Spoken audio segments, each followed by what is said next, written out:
Ah, here we go again. Another Stroker family outing. They take more trips out on the outside and go on little adventures more than they actually do in hiding. Yeah, it seems legit.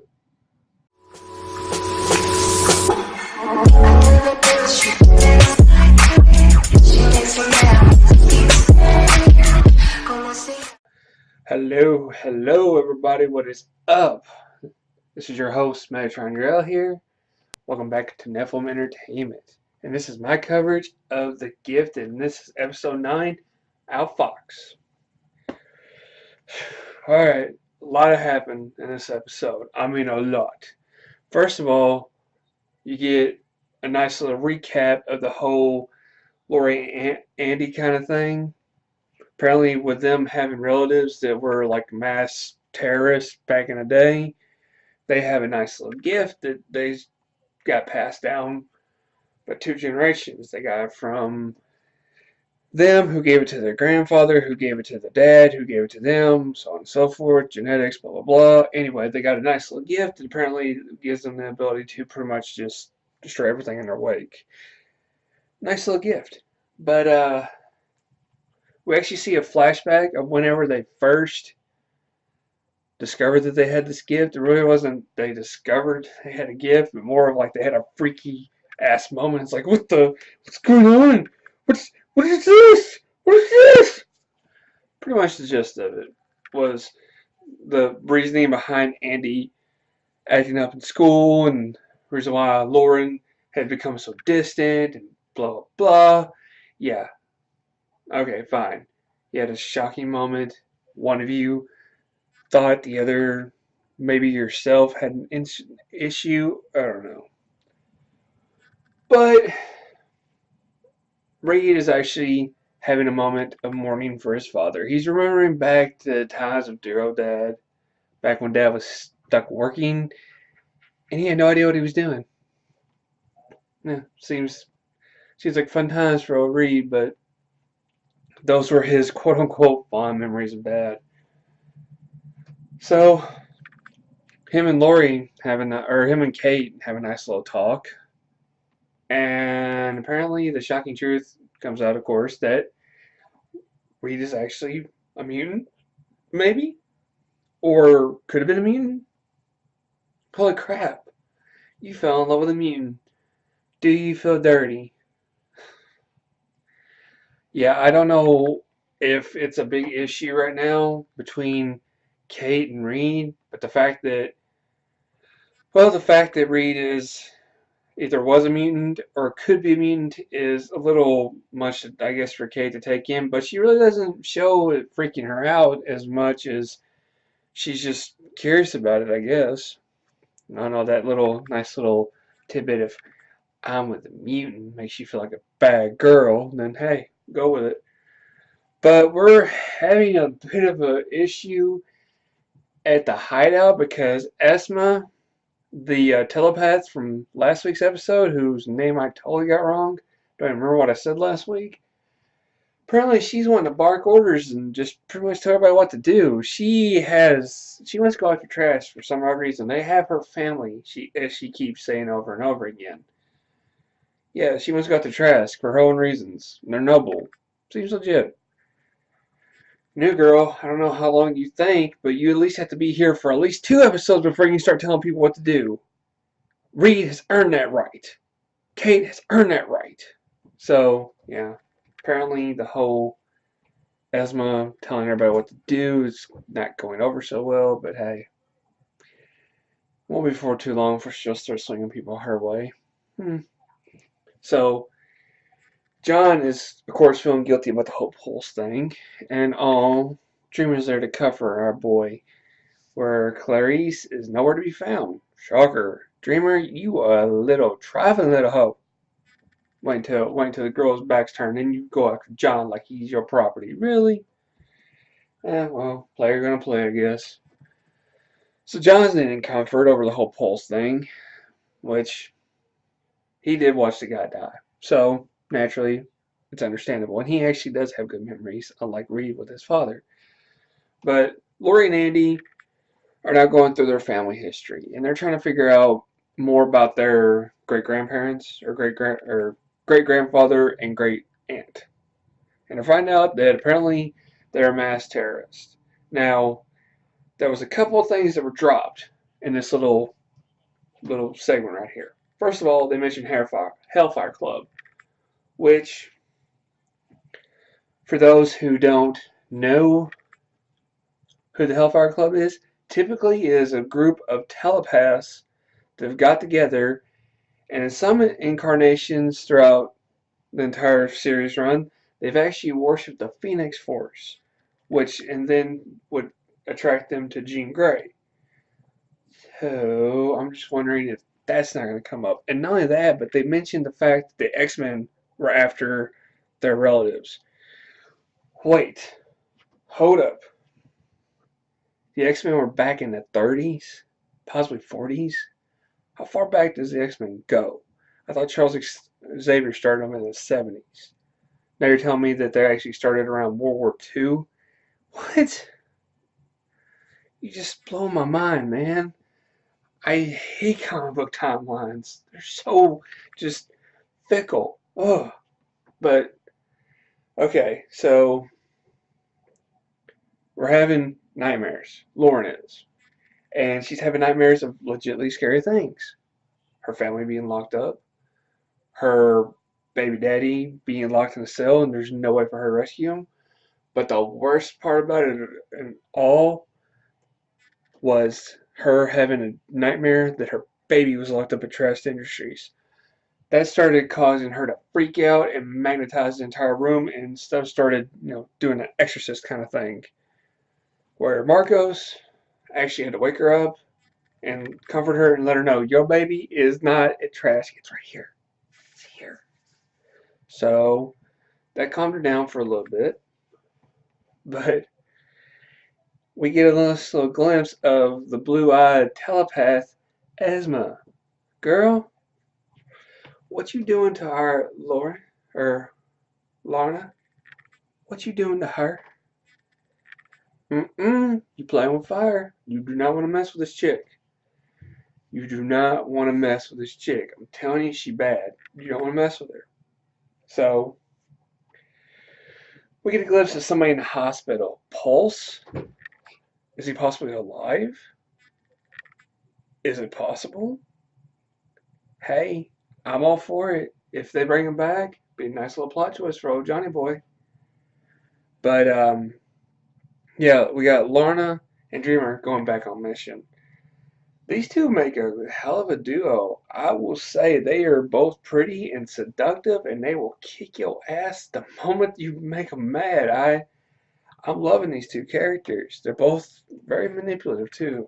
I will give them that.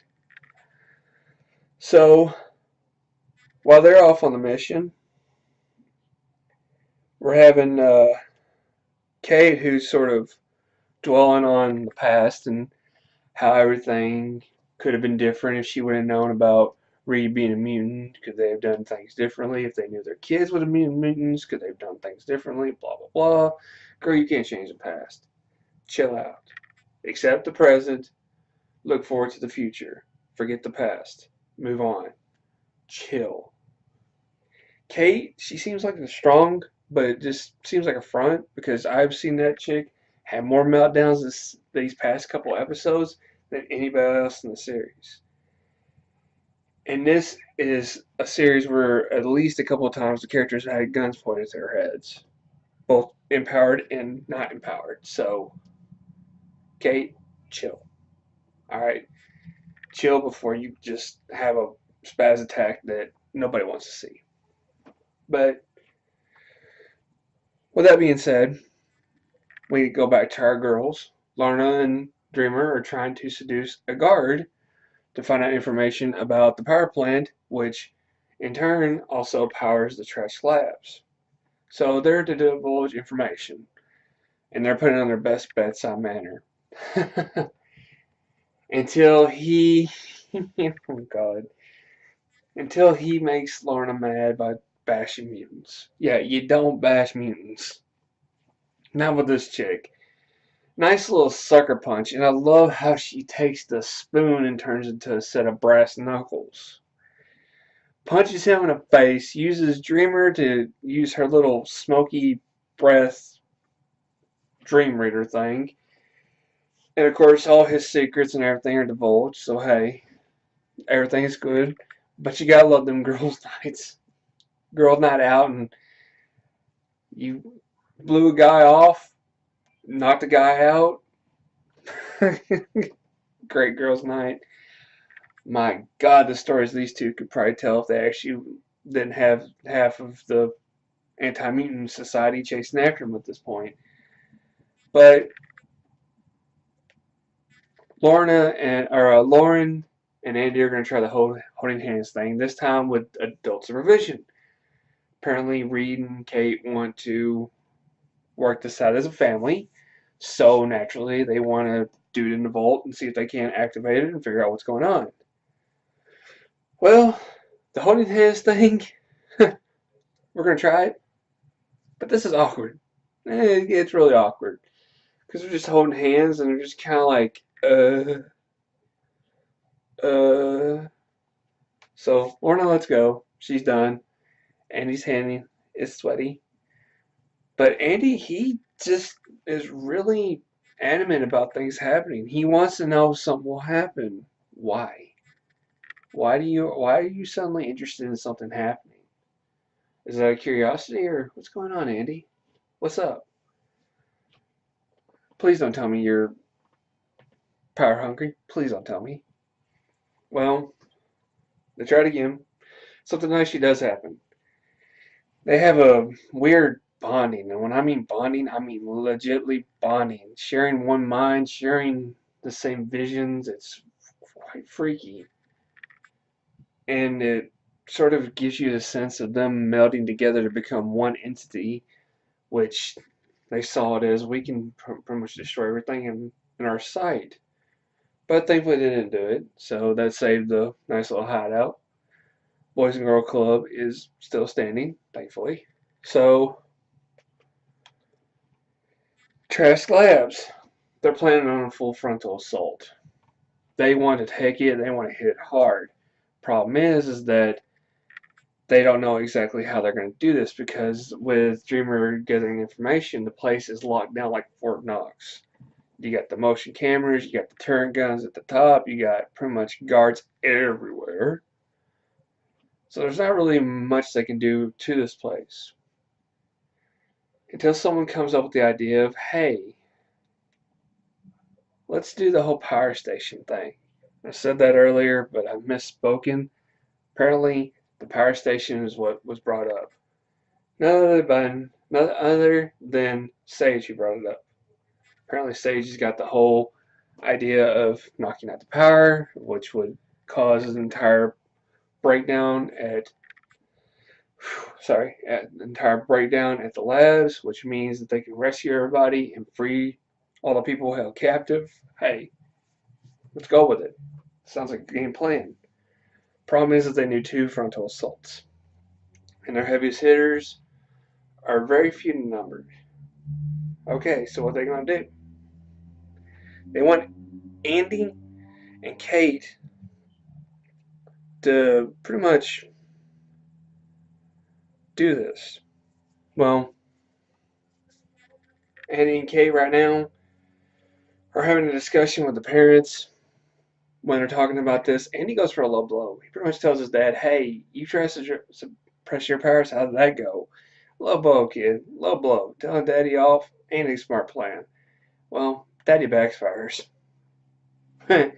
And Andy gets really booty hurt easy. I noticed that. He gets his feelings very hurt very easily, very quickly, which just, dude, man up. Come on, seriously. You're a mutant. You got awesome powers. You don't need to be all sensitive. Just saying. So, when the kids are all talking about the results, Andy seems like he's a little drunk on power. Lauren is actually afraid of it. I'm kind of afraid too, because you never know what's going on. But of course, Andy would be drunk with power. Of course. Little sociopath. You want to be sociopath at least. Well, Turner, of course, he's still driven. He finally makes an appearance in the episode, and he's still driven, of course, to find the people responsible for all his pain and misery, which at some point is actually causing tensions with him and his wife. Dude, family first. Come on, seriously? Do we have to tell you this? Do we have to remind you this? So, like I said, they want the kids to go to the power plant and try to knock out the power. Seems legit. I wonder whose idea that was, Esma. So, they decided to legitimately go after this. They decided to take on this task. Well, at the point of the beginning of all this going on, Esma is working over Lorna, apparently using her telepathy to read her mind to find out what possibly could help manipulate her. And she's actually doing a good job. Manipulating Lorna, though? Girl, you're playing with fire. You were just playing with fire. First, you give her a nightmare, and now you're using her own memories against her. Girl, you just have a death wish, don't you? So, with all that going on, Jared and Marcos, they talk about they miss Pulse, and stalkers are showing trust with the kids. I mean, everything just seems like may actually go off, but guess what? Of course, Turner figures it out. He figures out where they're hitting and what's going on. Damn it! Turner is too good at his job, so he actually sends the boys after him. And we've learned something very shocking at this point. Something very shocking. Dreamer? Her name's Sonia. She seemed like a Sonia to you? Yeah, apparently, I know it's not a big deal, but to learn her name after so long, it's like, hey, she actually has a real name, and it's not just Dreamer, it's Sonia. So, welcome to the group, Sonia. And of course, good job in manipulating that guard. For one, I kind of tightened up whenever Gar was walking up with the gun drawn. I figured he's going to start shooting, and Andy was going to have to blow him away. But no, he just throws his gun in the trash and takes off. Bye. Thank you, Sonia. So, Reed and Kate, their game plan at this point now is, they're putting aside everything, and they're just going to get through this, which is good because nobody likes a nervous Nelly. Just saying. But with Turner on the case, he actually succeeds in discovering the mutants' whereabouts, finds out that they're there, and sends the Sentinels after them. And apparently, with dealing with Andy, they had an upgrade. So, he's got his teeth locked in on our group, and Kate, of course, is now starting to have a meltdown. And I mean, Reed is literally having to hold her in a van to make sure she don't go running after the kids. Girl, would you sit down? Just sit down, okay? But one by one, they start dropping like flies. First, Clarice. Blink. No, why Blink? Blink's one of my favorites. I heart Blink. She's cute. She's powerful. And she's cute. Why does she have to go? Why do the good ones always go first? Okay, but enough of that. Well, Marcus figures out that things aren't legit. Well, Esma wants to go ahead and just go ahead with the plans. No, no. She actually tries to struggle against John. John picks her up and just puts her on her shoulder and just takes off. Hey, that's one way to get a girl to do what you want. Just, hey, come on. We got to go. We ain't got no time for this. We got to go. Put me down, noob. Yeah, John is not exactly Mr. Pushover. So, eventually, Sonya gets caught. And finally, Andy and Lauren are the last ones standing. You think, okay, this is it. They're going to show their massive ass power. They're going to blow everyone away. But who else but Andy whips out? In fact, Lauren was the one that suggested it, but no. She suggested, but Andy says no. We could kill somebody. Finally. Thank you. He shows a voice of reasoning. Kid, look. With great power something, something. So don't let it go to your head. In fact, use your head and let's figure this out. Okay? Alright, up next for the gifted. Um, Andy and Lauren are exploited, which is ironic that I took that in my notes because I didn't realize that the next episode was actually called Exploited. So, hey, maybe I need to go check myself for the X gene. Hey. Um, so they're exploited, and apparently they're going to use all kinds of tactics to try to manipulate Andy and Lauren. I don't exactly know to the extent of what's going on, and I'm not sure who the guy is that they're talking to. Maybe it'll be revealed in the next episode, or I'll be reminded at some point because I don't remember who that is. But someone gets shot. Yeah, in the previews, I don't know if it's just for show or what, but somebody actually gets shot. Kind of makes me nervous.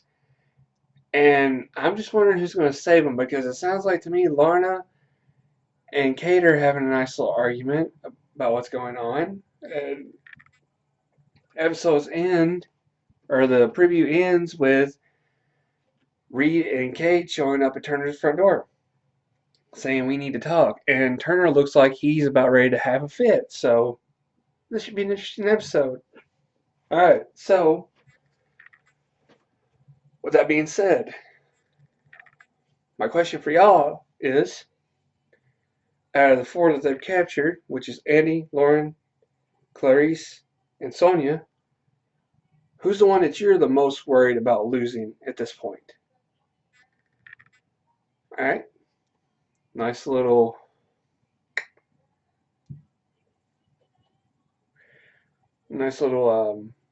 poll up there. Alright, you meant to answer that one. Alright, second one. Yeah, do for tonight. Can Esma be trusted? Can we trust that chick? With everything that's been going on, can we trust Esma? And go ahead and up there. Yes or no? Can we trust this chick? I don't know if we can. I'm straight up confused about her loyalties. I don't know who she is. I don't know where she come from. I don't know what her business is. But the girl's very untrustworthy. Especially with her using telepathy to pretty much manipulate everybody. That is a no-no. Especially with a fragile grip like this. No. No. We don't do that. Alright. That's going to be a wrap for me. Be sure to give me a big thumbs up down below. Comment to my page. Subscribe for more content. And stay tuned to the end of the video for more content. But this is Metatron your L on Nephilim Entertainment. Wishing all you daydreamers and creators out there, keep your heads in the clouds. Peace.